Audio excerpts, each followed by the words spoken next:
Et le sentiment religieux en Chine? Ben, il n'y en a pas.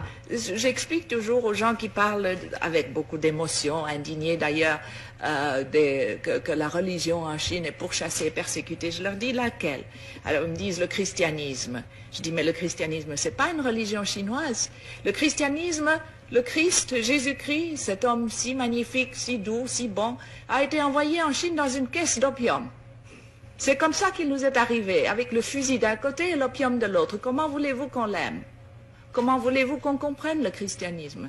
La première chose que les missionnaires faisaient quand ils étaient un peu casés, c'était durant les temps de famine et d'inondation, quand les pauvres paysans n'en pouvaient plus, de les convertir en leur donnant un bol de riz. Vous mangez, on vous baptise. Si vous ne voulez pas être baptisé, vous ne mangez pas. C'est ce qu'on appelait les chrétiens du riz. Comment voulez-vous qu'on aime ça? Et puis alors, ils achetaient à tour de bras des villages. L'Église catholique est devenue grand propriétaire terrien.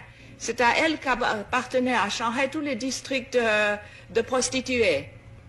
Comment voulez-vous qu'on respecte une église comme ça? Ça, c'est le christianisme. Et je ne parle pas du protestantisme, qui était tout aussi mauvais.